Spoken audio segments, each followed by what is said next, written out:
Word of God today 3-ാം മണിക്കൂർ. പുറപ്പാട് പുസ്തകം 10-ാം അധ്യായം 21 മുതൽ വാക്യങ്ങൾ. കർത്താവ് മോശയോട് പറഞ്ഞു, നിന്റെ കൈ ആകാശത്തിലേക്ക് നീട്ടുക, ഈജിപ്തിൽ ഇരുട്ടുണ്ടാകട്ടെ, തൊട്ടറിയാവുന്ന ഇരുട്ട്. മോശ ആകാശത്തിലേക്ക് കൈകൾ നീട്ടി.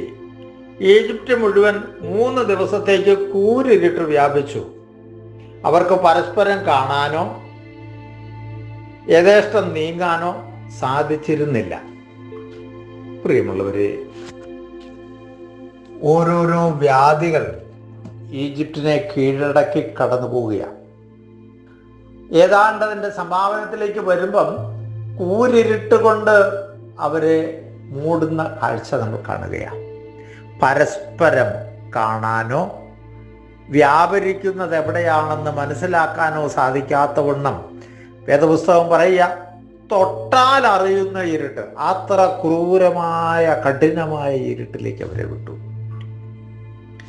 ഇരുട്ടിനെ പറ്റി പറയുമ്പം ഉൽപ്പത്തി പുസ്തകം 1-ാം അധ്യായത്തിൻ്റെ 1-ാം വാക്യത്തിൽ ഇങ്ങനെ കാണുന്നുണ്ട്: ഭൂമി രൂപരഹിതവും ശൂന്യവുമായിരുന്നു, ആഴത്തിന് മുകളിൽ അന്ധകാരം വ്യാപിച്ചിരുന്നു, ദൈവത്തിൻ്റെ ചൈതന്യം വെള്ളത്തിന് മീതെ ചലിച്ചുകൊണ്ടിരുന്നു.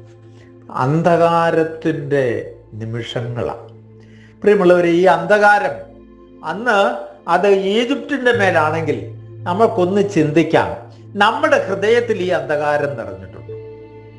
പലപ്പോഴും നമ്മളെയൊക്കെ തകർത്ത് കളയുന്നത് നമ്മുടെ ഹൃദയത്തിൽ അന്ധകാരം നിറയുമ്പം സഹോദരനെ കാണാനോ ബന്ധുക്കളെ കാണാനോ പാവപ്പെട്ടവരെ കാണാനോ ആരെങ്കിലും നീങ്ങുന്നത് അവരുടെ ചലനങ്ങൾ മനസ്സിലാക്കാനോ സാധിക്കാതെ നമ്മൾ ഏതോ ഒരു ലോകത്തിലൂടെ കടന്നു പോകുന്ന അവസ്ഥ ഉണ്ടാകാം.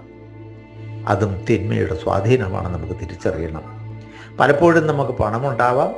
നമ്മളിന്ന് എല്ലാം വന്ന് സകലരും നമ്മുടെ സാമ്പത്തികമായിട്ട് ഉയരുന്നതനുസരിച്ചിട്ട് വലിയ വീടുകളൊക്കെ വെക്കും. അതിൻ്റെ ചുറ്റും ഒരു മനുഷ്യന് കയറാൻ മേലാത്ത വണ്ണം മതിലുകൾ ഉണ്ടാക്കും, ഗേറ്റുകൾ ഉണ്ടാക്കും, അതിന് പൂട്ടുണ്ടാക്കും. എല്ലാം ചെയ്തിട്ട് അന്ധകാരം നിറഞ്ഞ ഒരു അന്തരീക്ഷത്തിലേക്ക് ആർക്കും പ്രവേശനമില്ലാതെ ആരുമായിട്ടും ബന്ധമില്ലാതെ പോകുന്ന ഒരു നിർജീവ അവസ്ഥയിലേക്ക് നമ്മൾ കടന്നു പോകുന്നോ എന്ന് നാം ചിന്തിക്കേണ്ടിയിരിക്കുന്നു. ഒരു കാര്യം വ്യക്തമാണ്, നമ്മുടെ നാട്ടിൽ ഇന്ന് നമ്മളെല്ലാം ഇതെല്ലാം ഉണ്ട്, പക്ഷേ നമ്മുടെ വീട്ടിനകത്താരും ഇല്ല. കളവനും കിളവയോ ഒറ്റപ്പെട്ടോ ആരെങ്കിലുമൊക്കെ അത് ഒരു തരത്തിലും യാതൊരു ബന്ധവുമില്ലാതെ ശൂന്യതയും പാഴുമായ ജീവിതത്തിലേക്ക് നമ്മൾ കടന്നു പോകുന്ന അവസ്ഥയാണോ? ഉൽപ്പത്തിയിലെ വേദപുസ്തകം പറയുന്നത്, ഉൽപ്പത്തി പുസ്തകത്തിന്റെ ആദ്യം നമ്മൾ കണ്ടു, ഭൂമി രൂപരഹിതവും ശൂന്യവുമായിരുന്നു. ഈ അവസ്ഥ ഇന്ന് നമ്മുടെ കുടുംബങ്ങളിലേക്ക് കടന്നു വരികയല്ലേ? രൂപരഹിതവും ശൂന്യവുമായ ജീവിതം, ഒന്നിനും അർത്ഥം കണ്ടെത്താതെ,